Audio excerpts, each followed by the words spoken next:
Hi everyone, welcome back to my channel. My name is Nikki. So आज है हमारी class का day 19 and आज का हमारा जो टॉपिक है वो हाइलाइटर है। तो ये जो टॉपिक है ना, ये काफ़ी छोटा सा टॉपिक है, तो मैं आपको फटाफट से क्लियर कर लेती हूँ।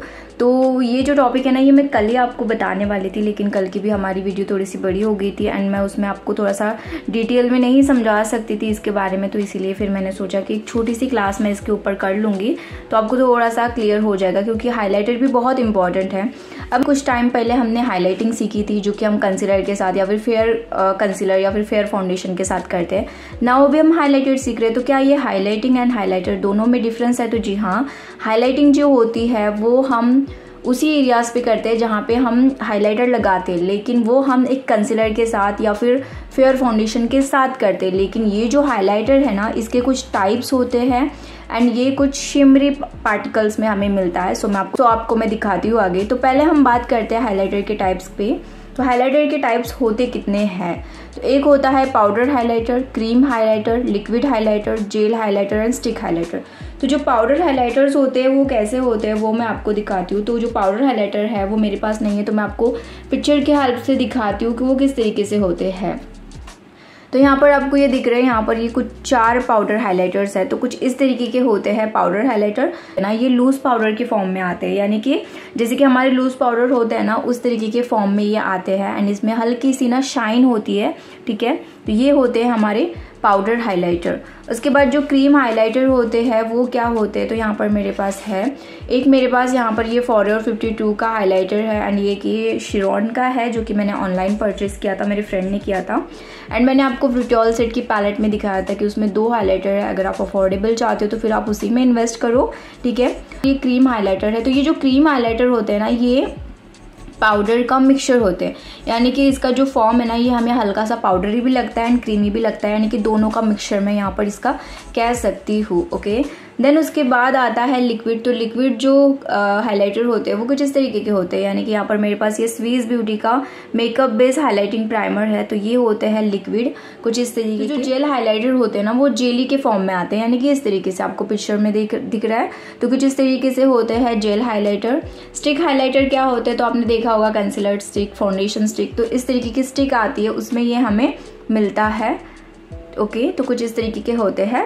अब मोस्टली मेकअप में जो यूज होते हैं वो कौन से हैं? तो ये जो powder highlighter, cream highlighter, liquid highlighter, ये जो 3 है ना, ये मोस्टली मेकअप में यूज होते हैं। पाउडर हाइलाइटर यानी कि जो लूज पाउडर के फॉर्म में आते हैं वो यूज में नहीं होते, लेकिन ये जो होता है ना, उन दोनों का मिक्सचर, पाउडर एंड क्रीम का जो मिक्सचर होता है, इन दोनों का यूज ज़्यादातर मोस्टली मेकअप आर्टिस्ट करते हैं या फिर ज़्यादातर मेकअप में यूज किया जाता है इसका। ठीक है, बाद जो लिक्विड हाइलाइटर होते हैं वो भी काफी सारे लोग यूज करते हैं, लेकिन इसका यूज ना कैसे होता है कि इसे हमें या तो बेस करने से पहले लगाना होता है, या फिर अगर बेस्ट रिजल्ट आपको चाहिए तो आप मॉइस्चराइजर में, आपके फाउंडेशन में मिक्स करके अगर आप इसे लगाते हो तो आपके फाउंडेशन में हल्की सी शाइन आ जाती है, जो कि नाइट मेकअप के लिए बहुत अच्छा लगता है।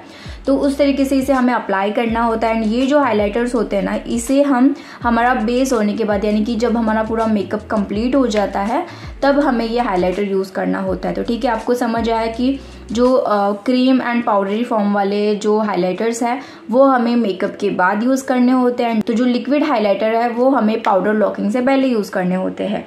एक तो आप मॉइस्चराइजर के साथ मिक्सिंग करके लगा सकते हो, या फिर प्राइमर के बाद आप हाइलाइटर लगा सकते हो, जो कि लिक्विड हाइलाइटर है वो, या फिर आप फाउंडेशन में मिक्स करके भी उसे लगा सकते हो। तो इस तरीके से उसे लगाना होता है। मेरी जो रिकमेंडेशन होगी आपके लिए वो ये होगी कि आप ये जो क्रीम प्लस पाउडरी फॉर्म में आते हैं ना, उनमें इन्वेस्ट करो, ये ज़्यादा बेटर होते हैं, क्योंकि इसके साथ मतलब काफ़ी अच्छी शाइन भी आपको मिल जाती है एंड बहुत अच्छा हमारा फेस ग्लोई सा नज़र आता है। इनके हाइलाइटर के साथ वगैरह उतना मतलब ग्लो नहीं मिलता है, क्योंकि वो ना लेयर जब उसके ऊपर लगती है ना, लूज पाउडर की, ब्लशर की एंड काउंटर की वगैरह लेयर जब लग जाती है तो वो कहीं ना कहीं थोड़ा सा दब सा जाता है, फिर हमें एंड में इसके साथ उसे हाईलाइट करना ही पड़ता है।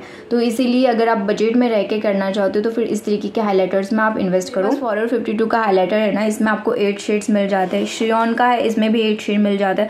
अब इन दोनों में डिफरेंस क्या है? तो यहाँ पर आप देख सकते हो कि जो फॉरएवर 52 का है, इसमें जो शाइनी पार्टिकल्स है वो काफ़ी ज़्यादा है एंड इसमें बिल्कुल ना के बराबर है। इन दोनों में से आपको कौन सा हाइलाइटर में इन्वेस्टमेंट करनी है? तो मेरी रिकमेंडेशन आपको ये फॉरएवर 52 का रहेगा, बिकॉज इसमें जो पार्टिकल्स है, इसमें जो शाइन है वो काफ़ी ज़्यादा है जो कि हमें हाइलाइटर में चाहिए होती है, एकदम परफेक्ट शाइन है।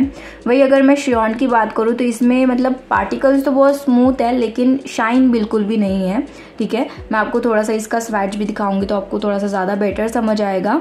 तो अगर आप अफोर्डेबल चाहते हो तो आपको इनसाइड का मिल जाएगा, काफ़ी सारे ना सिंगल पीसेस आते हैं तो वो भी आप ले सकते हो। अगर आपका इतना बजट नहीं है कि आप इतना महंगा ले सको फॉरएवर 52 का, तो फिर आप ना वो सिंगल पीसेस में इन्वेस्टमेंट करना। या फिर मैंने आप लोगों के साथ प्रिटियोल सेट का आई शेडो का पैलेट शेयर किया, उसमें 2 शेड्स है तो उसमें भी काफ़ी अच्छी शाइन है, तो वो भी आप ले सकते हो, ठीक है।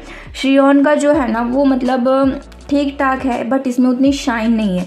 अगर आपकी स्किन टाइप ऑयली है, यानी कि आपका जो स्किन टाइप है वो ऑयली है, तो फिर आप इसमें इन्वेस्टमेंट करो, क्योंकि ऑयली स्किन पे बहुत ज़्यादा हाइलाइटर की नीड नहीं होती है, तो फिर आप श्रियॉन का ले सकते हो, ओके। हाइलाइटर्स जो होते हैं ना वो हमें स्किन टोन के अकॉर्डिंग यूज़ करने होते हैं। तो अब हमने अंडर टोन, स्किन टोन, ये सब हमने हमारी पिछली क्लासेस में सीखा है।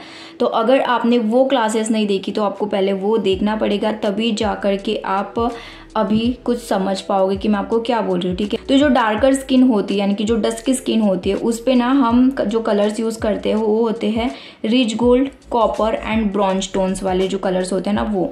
यानी कि जैसे कि यहाँ पर मैं आपको दिखाती हूँ, ये एक हमारा गोल्ड हो गया, रिच गोल्ड।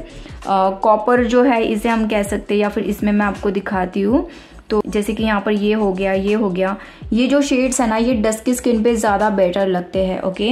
जो उसके बाद फेयर स्किन पे कौन सा यूज़ करना चाहिए, तो फेयर स्किन पे ना हमें पिंकिश कलर्स में जो आते हैं ना वो यूज़ करना है। जैसे कि यहाँ पर फॉर एग्जांपल ये एक है, ये हम फेयर स्किन पे यूज़ कर सकते हैं, ये भी हम फेयर स्किन पे यूज़ कर सकते हैं, एंड ये एक हम फेयर स्किन पे यूज़ कर सकते हैं। इसमें यहाँ पर ये एक ही है जो कि हल्का सा पिंकिश में है, ओके। तो ये हम यूज़ कर सकते हैं। मीडियम स्किन पे ना हमें गोल्डन या फिर ब्रॉन्ज जो होता है ना उस तरीके का कलर यूज़ करना। गोल्डन कलर होता है ये यूज़ कर सकते हैं, ये भी यूज़ कर सकते हैं, ये भी यूज़ कर सकते हैं।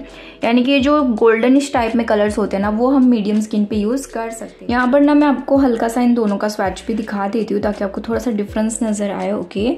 सो यहाँ पर मैं ये कलर ले रही हूँ एंड यहाँ से ये मैं उठा रही हूँ, ओके। तो आपको दिख रहा है दोनों में कितना ज़्यादा डिफरेंस है। इसमें काफ़ी ज़्यादा शाइन है एंड इसमें बहुत कम शाइन है, ओके। तो ये ऑयली स्किन वालों के लिए बहुत अच्छा होता है इस तरीके के जो हाइलाइटर्स होते हैं। तो ऑयली जो स्किन है ना वो नेचुरली बहुत ज़्यादा शाइन करती है, तो इस वजह से इस तरीके के हाइलाइटर्स आप ऑयली स्किन पे यूज़ कर सकते हो। बाकी ऑल स्किन टाइप के लिए तो फिर इस तरीके के हम यूज़ कर ही सकते हैं। तो इसकी जो क्वांटिटी होती है ना वो हमें काफ़ी कम यूज़ करनी होती है स्किन टोन देख के। यानी कि अगर बहुत ज़्यादा ड्राई स्किन है ना तो थोड़ी सी आप क्वान्टिटी इसकी ज़्यादा लगा सकते हो, बट अगर वहीं ऑयली स्किन है तो फिर आपको इसकी क्वांटिटी काफ़ी ज़्यादा कम लगानी है, या फिर कुछ इस तरीके के हाइलाइटर में आप इन्वेस्ट करो तो फिर आपको कम ज़्यादा का भी नहीं देखना पड़ेगा, ठीक है। नाउ अभी हम देखेंगे कि हमारे एप्लीकेशन एरियाज़ कौन से होते हैं, हाइलाइटर के एप्लीकेशन एरियाज़। तो हमने सीखा था हाइलाइटिंग, तो आपको याद होगा कि हमने कंसीलर के साथ हाइलाइटिंग करना सीखा था, ओके। तो वही हमारे हाइलाइटिंग एरियाज होते हैं। इसमें से ही कुछ एरियाज होते हैं जिसे हम अगेन हाईलाइट करते हैं इन हाइलाइटर्स के साथ, ठीक है।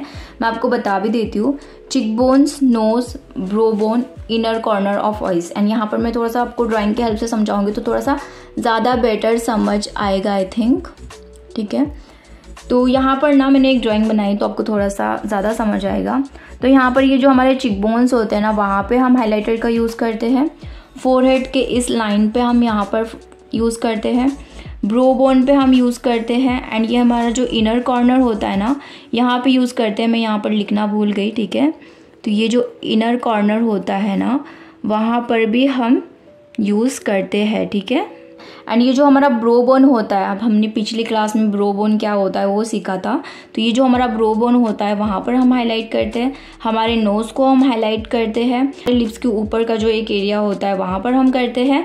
एंड यहाँ पर ये जो एरिया होता है यहाँ पर भी हम करते हैं। तो ये हमारे होते हैं हाईलाइटिंग एरियाज़, ठीक है। अब ये जो हाईलाइटिंग एरियाज़ है तो क्या हमें हर स्किन टोन पे या फिर हर स्किन टाइप पे इन्हीं एरियाज़ पे यूज़ करना है? तो नहीं, ऐसा नहीं होता है। अब हर किसी के फेस का जो शेप होता है, स्ट्रक्चर होता है ना वो अलग अलग होता है।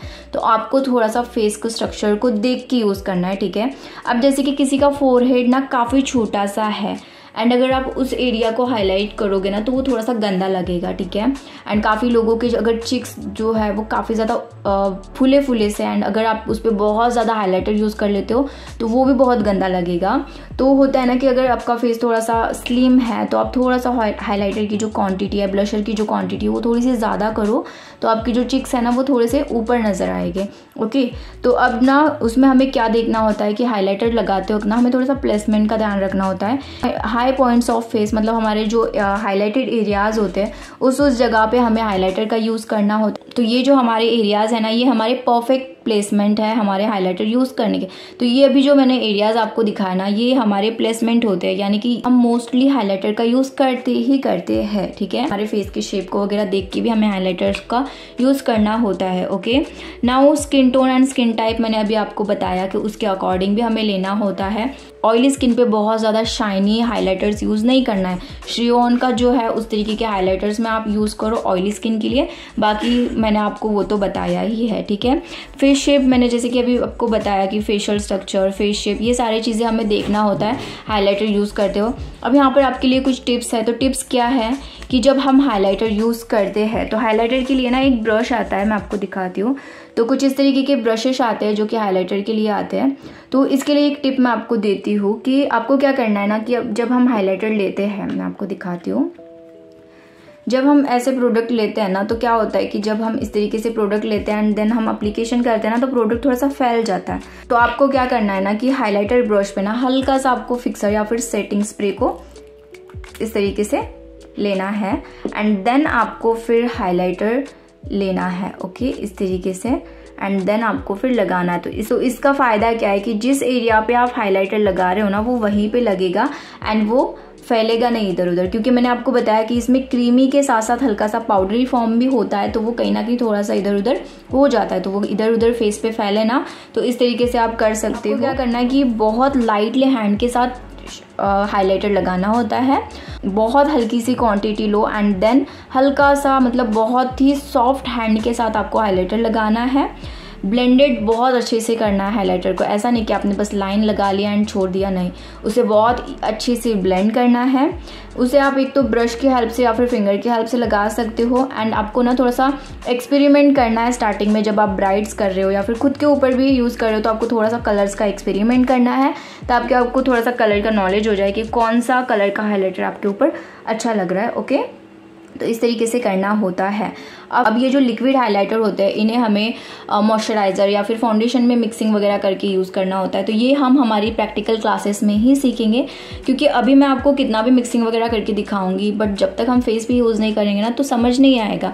तो जब हम लुक करेंगे ना तभी अब हमारी प्रैक्टिकल क्लास होगी, तो तभी मैं आपको दिखाऊंगी कि कैसे उसे मिक्स करना है मॉइस्चराइज़र में, फाउंडेशन में, एंड कैसे यूज़ करना है। ठीक है, एंड इन दोनों को यूज़ करके भी मैं आपको उसी क्लासेस में दिखाऊंगी, क्योंकि अभी क्या ही मैं इतनी छोटी सी क्लास प्रैक्टिकल की लूँ, तो मैं उसी में आपको दिखाऊंगी। ठीक है, तो ये जो हमारा हाइलाइटर वाला टॉपिक था ना, ये काफ़ी छोटा सा टॉपिक था एंड ये हमें बेस के बाद ही लेना था, लेकिन पता नहीं कैसे मेरे माइंड से निकल गया एंड ये टॉपिक रह गया था, तो इसीलिए मैंने अभी ले लिया, क्योंकि आज मेरे पास ना आई मेकअप का प्रैक्टिकल क्लास लेने के लिए टाइम नहीं था, क्योंकि थोड़ा सा घर पे दिवाली की साफ़ सफाई वगैरह चल रही है, तो उसकी वजह से बिल्कुल टाइम नहीं था। तो इसीलिए फिर मैंने सोचा कि मैं छोटा सा टॉपिक आप लोगों को सिखा देती हूँ, क्योंकि ये रह गया था, कभी ना कभी तो मुझे ये लेना ही था, तो इसलिए फिर मैंने अभी सिखा दिया। बट अभी हमारा जो आई मेकअप वाला टॉपिक है वो कंप्लीट नहीं हुआ है। ठीक है, अभी उसमें काजल वगैरह बहुत सारी चीज़ें देखना बाकी है, वो सब हम कंप्लीट करेंगे, यानी कि अगली जो हमारी क्लास आएगी ना उसमें हमारा आई मेकअप का जो टॉपिक है वो पूरा कंप्लीट हो जाएगा। ओके, सो अगर आपको हाइलाइटर्स को लेकर कोई डाउट है तो प्लीज़ आप मुझे कमेंट में पूछ सकते हो। मिलते हैं नेक्स्ट वीडियो में, बाय।